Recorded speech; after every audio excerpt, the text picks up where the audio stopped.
malay ba namin na makikinig ang tao? Okay, nabuhay ang tao. So, nandiyan na-inspire na yung tao, tumapang na.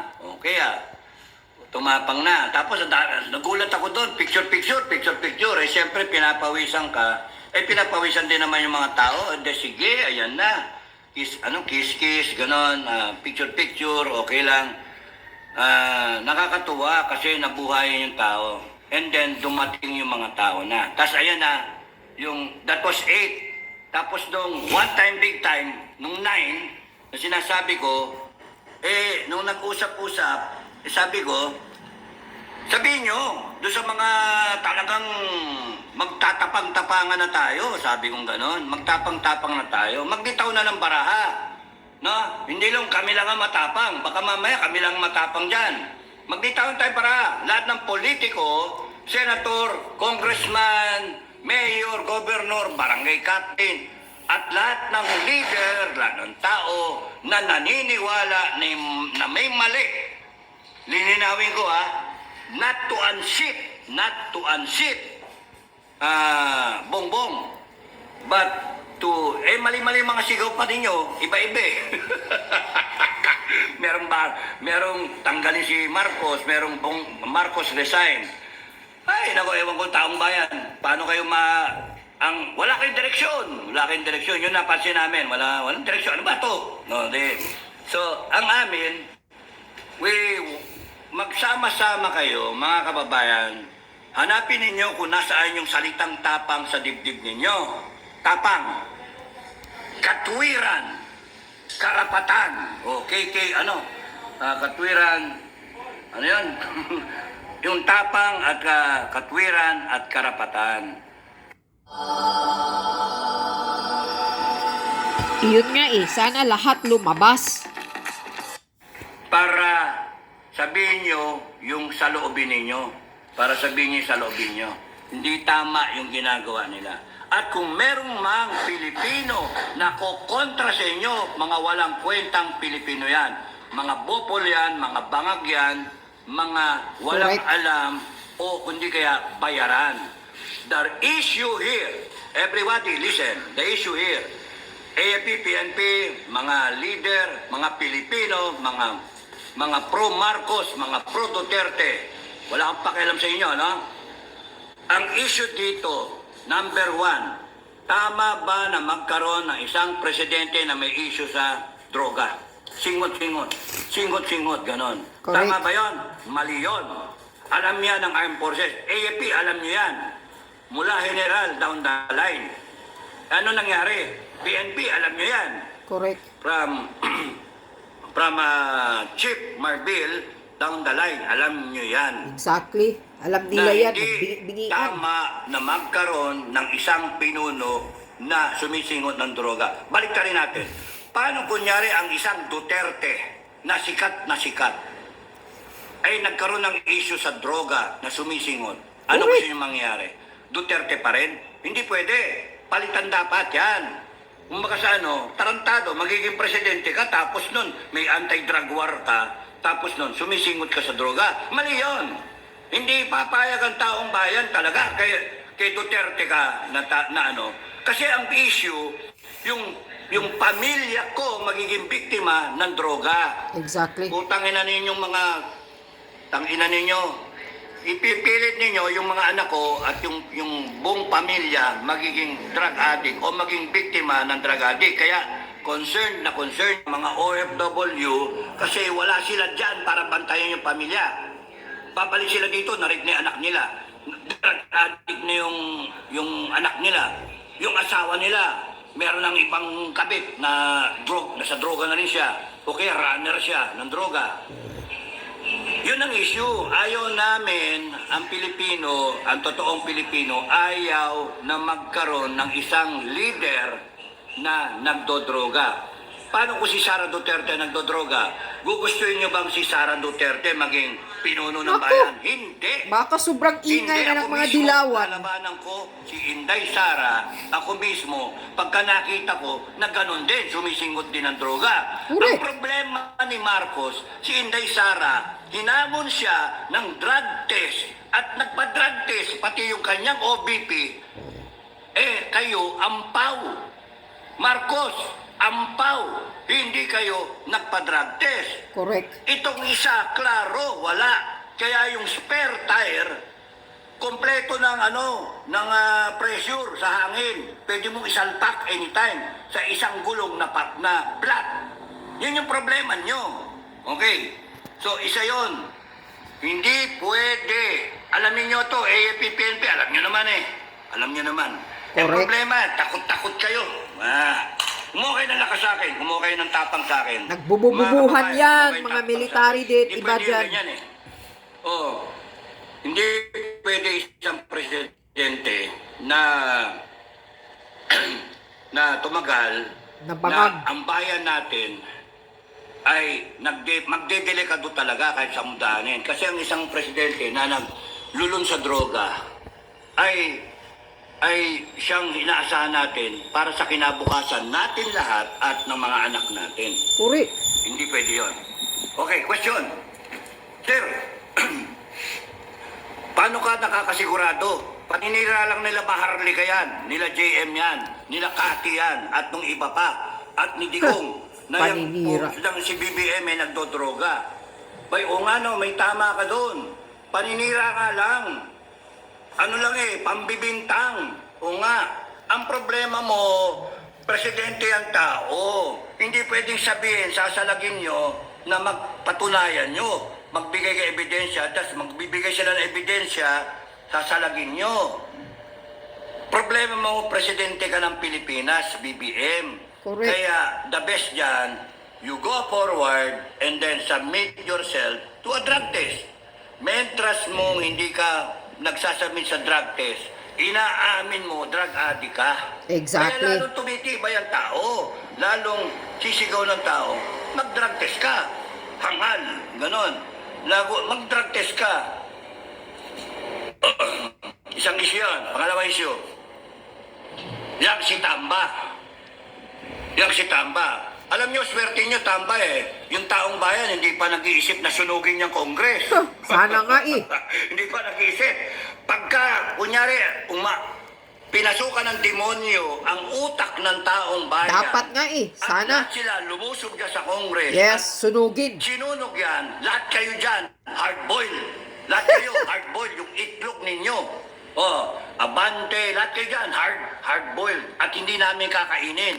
Mga bugok. Bugok kayo mga bugok. Mga hard-boil kayo. Paswerte nyo, hindi pa iniisip ng taong bayan yon. Pero, tinutulak nyo kasi yung taong... Doon kami nagagalit. Mga FGF, nagagalit kami. Kasi, mga gago kayo, tinutulak ninyo ang mga kababayan natin na tumayo na pasukan na ng demonyo, na walang gugustuhin kundi dugo, kundi patayin kayong lahat. Correct. Ayaw namin, pakinggan mo, BBM, Tamba, lahat kayo sa gobyerno, AFP, PNP, ayaw namin maghantungan tayo to a French-type revolution. Exactly. No? Remember the guillotine, the French Revolution? Pinugutan nila ng ulo, lahat ng aristocrat, lahat ng gusto nyong umabot tayo sa ganon. Yung Pilipino, malapit sa ganon. Kasi naghihirap naghihirap.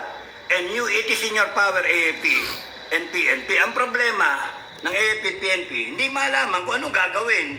Inaano nyo, yung tao, yung pipigilan, paano yung pipigilan yung milyon na tao? Ano, papatayin nyo, raratratin nyo? Hindi, lalong matuto kayo sa experience ng MNLF, Muslim Mindanao, na kinalaban, about isang patayin mo, papalitan ng 10. Ganon din Yes. na NPA. Papatayin mo, palitan mo ng 10. Kaya nga, hindi pwede yun. Patayin mo yung mga Pilipino nagrarally. Patay kayo, dadami lalo. Mga bobol na nasa gobyerno. Kaya, Ang solusyon dyan, simple. Isa lang ang ano dyan eh. BBM, tamba, Congress, lahat kayo sa gobyerno. Ang solusyon sa inyo, good governance lang. Uy, nadinig ko na yon. Good governance, nadinig ko na yon.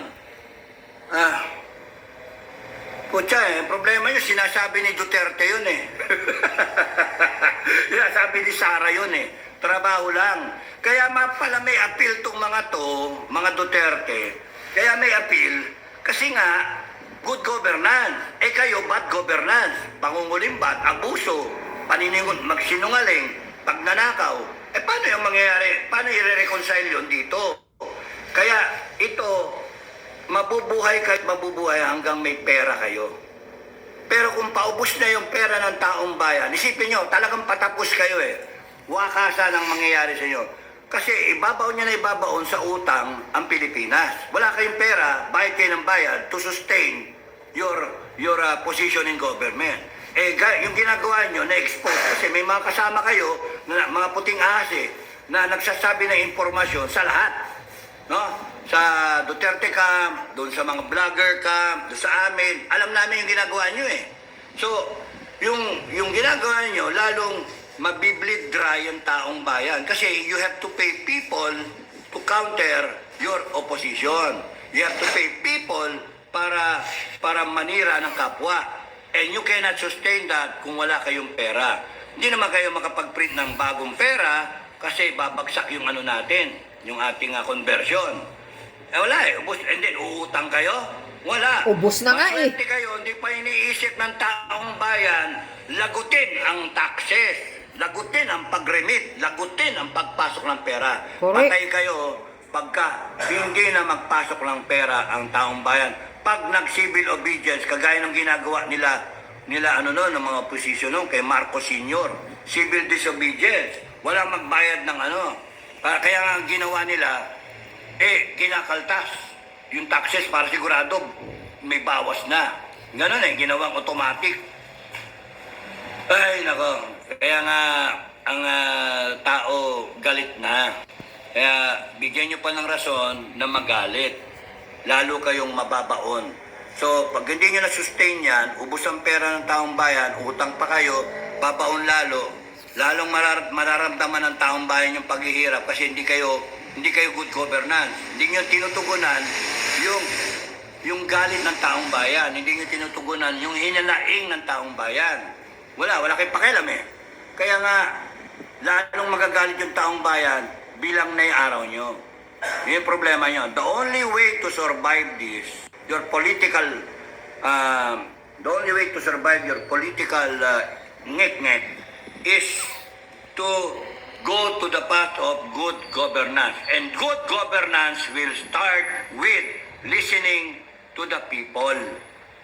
Pakinggan nyo, harapin nyo. Hindi yung may nagrarally dyan sa EDSA, pipigilan nyo. May nagrarally ko saan, pipigilan nyo. Dadating yung punto, gagamit-gamit pa kayo ng putang yung mga militante, gago. Drama-drama pa kayo militante, gago. Kaya nga, you are bringing the Philippines so close to cultural revolution, to a Philippine revolution, to a Filipino,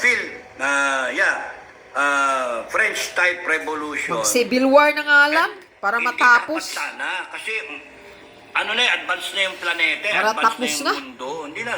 Nakakasawa. Jurassic na yung mag-revolution pa. Saan tayo nangyari? Nakakasawa Pero itong hindi. gobyernong ito. Aabot tayo doon. And Armed Forces and PNP, you will lose the chance in history. You will go down in history as the institution who failed the Filipino people. Kaya ang problema ng AFP leadership at PNP leadership, hindi kami. Ang problema nila is the situation that you are in. Officers and men of the armed forces and the PNP, ang problema nyo, hindi yung Duterte. Wala yung Duterte, ganito lang yun. Correct. Ganito lang ang Duterte. Hindi nila Ang naintindihan problema eh. ninyo is the idea, the concept of revolution. Exactly. When you are facing a people's revolution, good luck kayo. Good luck kayo. Kasi hindi mo kayang labanan ang taong bayan. Ito sila, taong bayan. ito yung Constitution, ito yung Presidente, Vice President, ito lang ang AFP, PNP, ito lang. Layo, sandanggalang layo. Kaya hindi nyo kayang labanan ng taong bayan. The moment ang taong bayan nag-decide, hindi kayo nakikinig, mga putang ina nyo, mga putang ina, ewan ko sa inyo. Hindi kayo nakikinig, you know why? Because pagka, sinabi ko nga nung 1989 ko, yun yung kwento ko para maintindihan ninyo. Nire-relate ko ngayon. 1989 ko. Sumurrender na yung mga opisyal ng Ranger sa negotiating body. Kami yon. We were given the full parameter. Anything under the sun, you negotiate with the rebel soldiers, which is mga kasama ko, Ranger Regiment, anything under the sun except Cory Aquino, except the President. Kumbaga sa ngayon, you can negotiate anything under the sun except Bongbong Marcos. That was so close to extinction ni Cory Aquino. And she was so takot na kinakailangan para masalba siya. Inalaw nila, mag-negotiate kaming 6. Kaya yung mga maingay dyan, ang mga mayayabang, tumahimik kayo. Wala kayo doon, dumedede pa lang kayo ng gatas.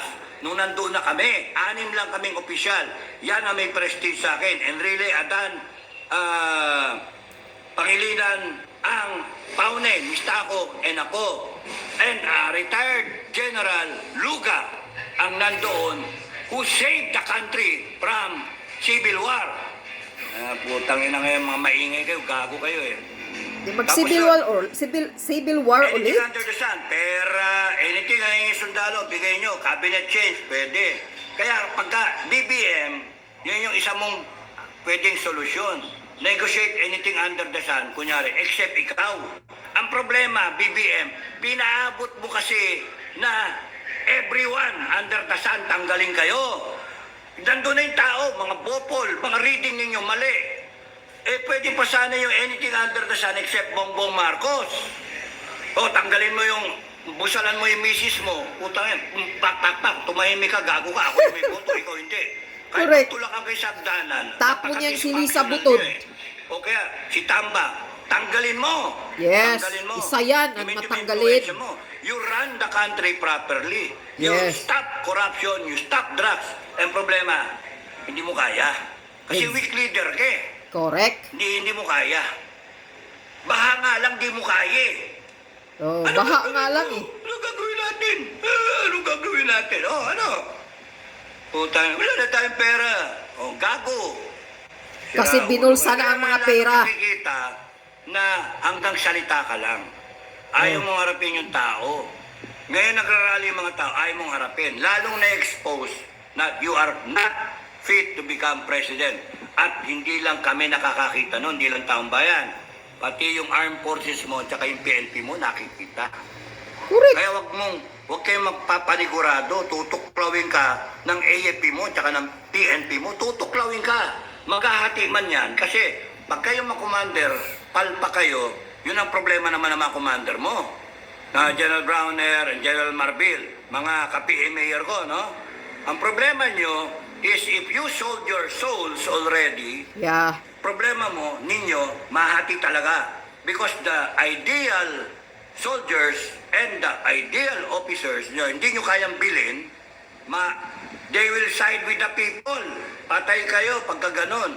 Matitira kayong mga nasa circle na mga nakikinabang sa promotion o kunyari kung talaga may pera, sama-sama kayo. Sama-sama kayong lulubog, hindi babangon. Sama-sama kayo ibabaon ng taong bayan.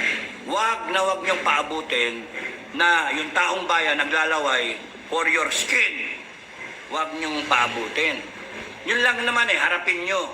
Ang ginawa ninyo ngayon, sabihin ko na sa nangyari. So, nung nagsalita na kami, ayan na, tapang na ng